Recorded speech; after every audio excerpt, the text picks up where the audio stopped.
11 दिन गए हैं अभी। इसी में ही इंडेक्स फ्रंट पर निफ्टी में करीब करीब 6.5% के आसपास का डिक्लाइन देख चुके हैं। निफ्टी बैंक में करीब 5.5% के आसपास का डिक्लाइन आ चुका है।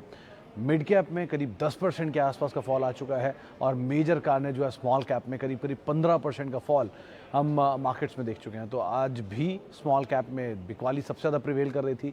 कल का 3% का कट आज फिर 2.9% के आसपास का कट आता हुआ दिखाई पड़ा। तो मार्केट में हैवी सेल ऑफ जो है वो लगातार बना हुआ है। चौथे दिन मार्केट्स के अंदर आज फिर गिरावट देखने को मिली है। इंट्राडे में निफ्टी ने आज पहली बार 9 मार्च के बाद 16,000 के लोज भी टेस्ट किए, उसको भी तोड़ा। 15,992 के आसपास के लोज बना। हालांकि क्लोजिंग आते आते थोड़ी सी रिकवरी ज़रूर देखने को मिली।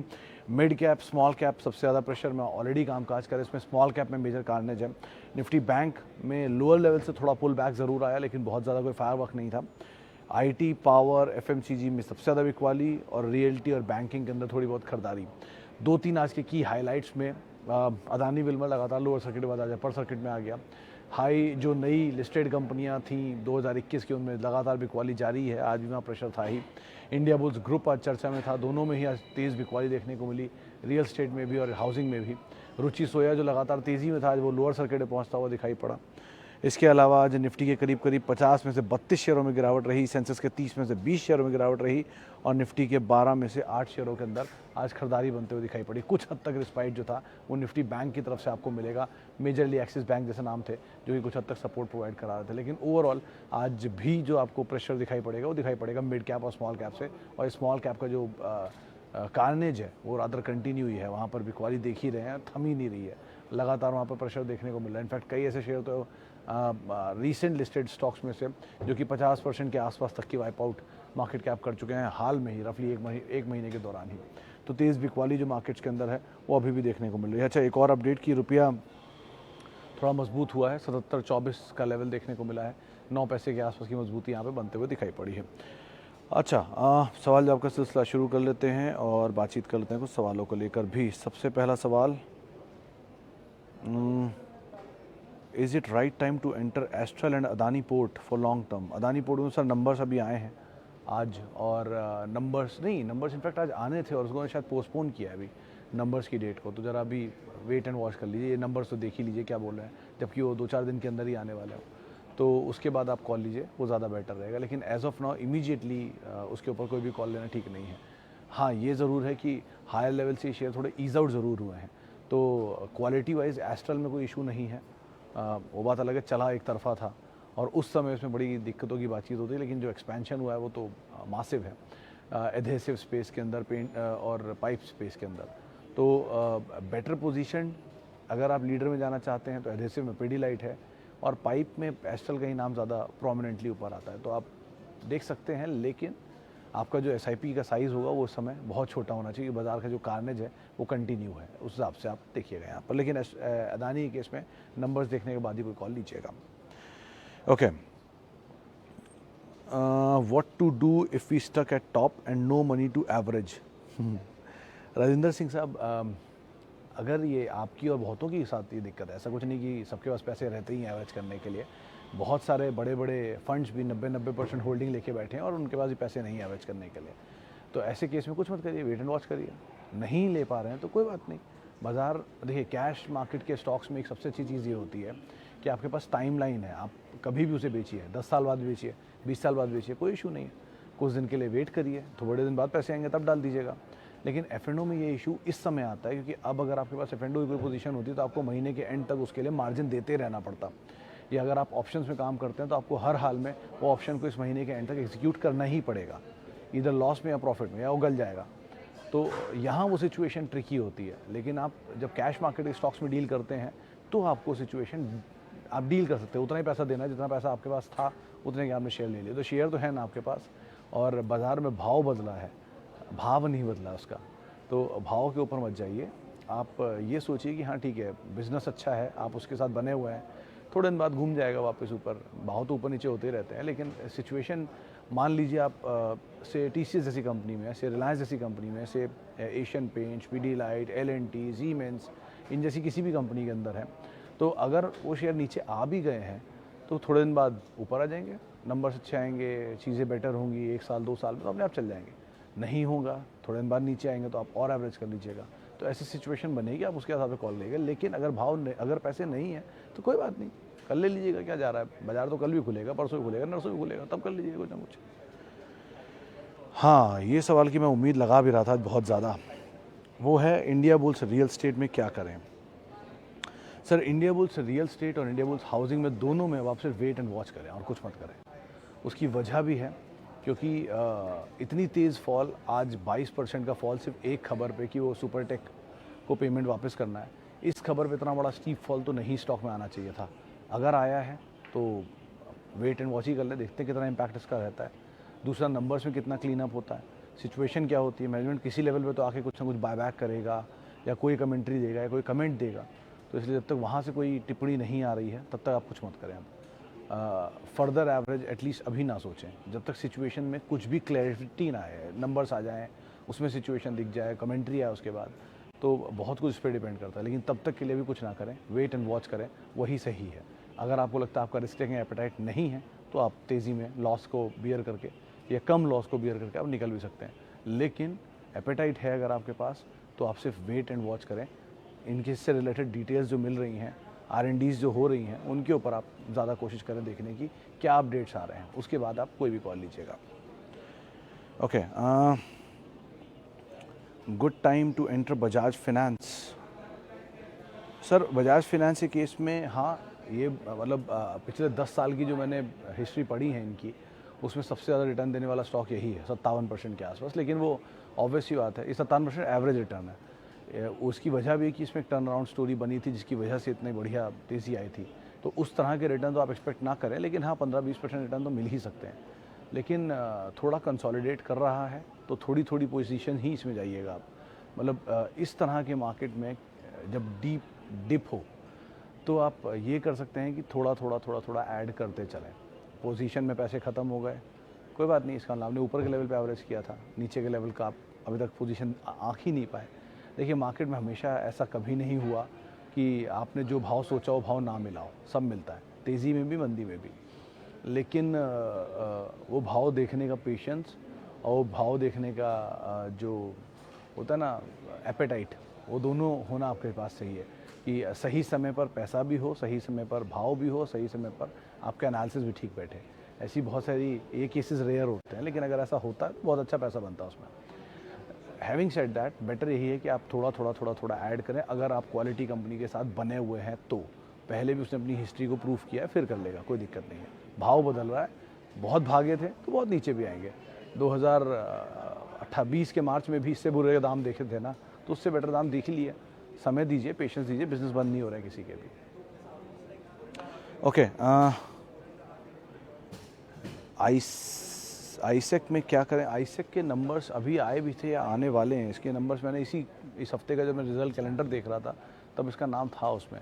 शायद नंबर्स अभी अवेटेड है, आ चुके हैं, आजकल में ही कुछ था इनके नंबर्स को, तो मैं इनके नंबर्स को ट्रैक नहीं कर रहा हूँ सर अभी, इसलिए मुझे इतना आइडिया नहीं है। लेकिन हैविंग सेड दैट, ये ग्रुप की जो ये दोनों कंपनियाँ हैं, ICICI लोम्बार्ड और ICICI सिक्योरिटीज़, इनसे बेटर आप ICICI प्रूडेंशियल पे फोकस कर लें, वो ज़्यादा बेटर है। एटलीस्ट वो दोनों की परफॉर्मेंस इनसे बेटर है। लोम्बार्ड भी ठीक है, लेकिन सिक्योरिटीज़ बहुत ही बैकफुट पे एक तरफा चला था, उसके बाद लोग इसमें फंस गए। तो बेटर है तेज़ी मिल जाए, लॉस मिनिमाइज़ हो, निकल जाए, वो ज़्यादा बेटर है। आप उस स्टोरी को अगर प्ले करना चाह रहे हैं कि डीमैट अकाउंट बहुत खुलेंगे और बहुत ज़्यादा लोग बाज़ार में इन्वेस्ट करने वाले हैं, तो आपके लिए BSE CDS से ज़्यादा अच्छा ऑप्शन है। डायरेक्टली ब्रोकर्स की बजाय आप उन्हीं में चले जाइए जो अकाउंट खोलने वाले हैं, तो वो ज़्यादा अच्छा एवेन्यू आपके लिए खोल सकते हैं। लेकिन ये एक तरफा मूव जो था उसके अंदर फंसे हैं अगर आप, तो बेटर है कि तेज़ी मिले, आप निकल जाए, वो ज़्यादा बेटर है। Okay, what to do in IB Housing. Harsh साहब, मैंने अभी कुछ देर पहले इसका जवाब दिया है। आप दोबारा जब अगर अभी जुड़े हैं तो आप उसको सुन लीजिएगा, उसमें आपके सवाल का जवाब शामिल है। Okay, Tata Steel, can I hold for 5 years? Right now it's going average in my portfolio. Santosh साहब, आज सुबह एक मेटल पे डिस्कशन हुआ था जिसमें टाटा स्टील शायद 6 या 7 के मल्टीपल पे काम काज कर रहा है, सबसे सस्ते स्टील कंपनियों में से एक है। उसमें एक जिस्ट यही था कि मेटल कंपनियां अच्छी इसलिए दिख रही हैं वैल्यू वाइज क्योंकि अपनी केपेक्स, जो हर कंपनी जब तेज़ी में होता है मेटल तब केपेक्स अनाउंस करना शुरू करती है कि उन्हें अच्छे रिलाइजेशन दिख रहे होते हैं, उन्हें लगता है प्राइसेस तेज़ हैं। अगर मान लो यहाँ से प्राइस पलट जाता है और नहीं तेज़ रहते हैं, वो और ख़त्म हो जाता है, चीज़ें नॉर्मल हो जाती हैं, प्राइसेस वापस ईज आउट हो जाते हैं कमोडिटीज़ के, उस केस में कमोडिटी बेस्ड कंपनीज़ के जो केपेक्स हैं वो थोड़ा बैकफुट पे जाते हैं, थोड़ा धीमा हो जाता है।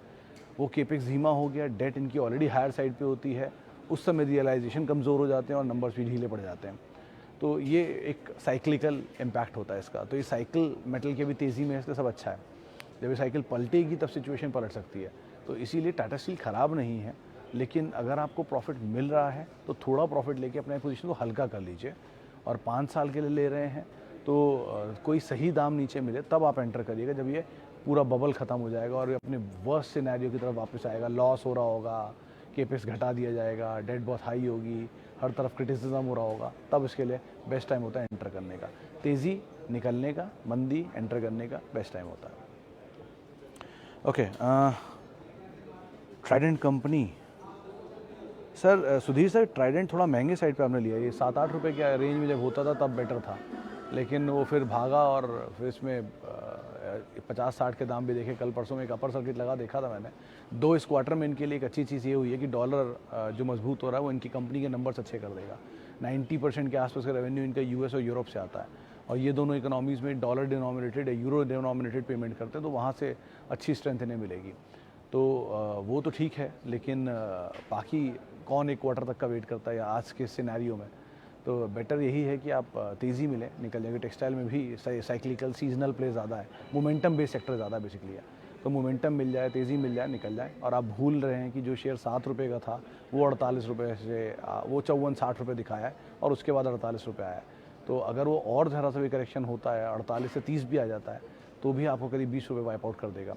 वो अपने आप में ही आपके पोर्टफोलियो का करीब 50% हो जाएगा। तो बेटर यही है कि कहीं भी तेज़ी मिले, एक आध दिन में मूव अगर मार्केट में तेज़ी का वापस आएगा ही, पुल बैक तो आएगा ही कभी ना कभी, वो जो पुल बैक होगा आप उसको यूज़ कर सकते हैं ऐसी सिचुएशन, ऐसे फंसे हुए ट्रेड से निकलने के लिए। ओके, IRCT एंड IEX ये दोनों पे सबसे ज़्यादा सवाल है, तो इन दोनों के लिए एक ही तरह की टिप्पणी है कि ये दोनों के शेयर आप पहले देख लीजिए कितना चले हैं, चाहे वो IRCTC हो चाहे वो IEX हो। और ये दोनों एक तरफा चलने के बाद अगर आज ईज आउट हो रहे हैं उसमें कोई ख़राबी नहीं है, वो अपनी डस्ट को ही सेटल कर रहे हैं। सर कोई भी शेयर जो एक तरफा चलता है वो ईज आउट होता है, और आप अगर ये मान रहे हैं कि नहीं ये बहुत नहीं चले हैं, तो आप इनके चार्ट उठा के देख लीजिए प्री एडजस्टमेंट के। स्प्लिट बोनस से पहले ये दोनों के दोनों शेयरों में ज़ोरदार तेज़ी आई थी, और वो ज़ोरदार तेज़ी एक एक दिन में से 20-20% लेके गई थी। तो इतनी बड़ी तेज़ी के बाद अगर सेटल हो भी रहे हैं तो कोई दिक्कत नहीं है, होता ही है ये तो। और दूसरा, इतनी बड़ी इक्विटी डाइल्यूट हुई है, प्रॉफिट उस तरह के हैं नहीं, तो वो सपोर्टिव भी नहीं है अभी दिखाई पड़ रहा है। तो इसलिए बाजार अब ब्रूटली उनको जवाब दे रहा है जो पहले नहीं दे रहा था। तो इसीलिए अभी तो आप मेरे कहने पे बेचेंगे तो है नहीं, ऑब्वियस ही बात है।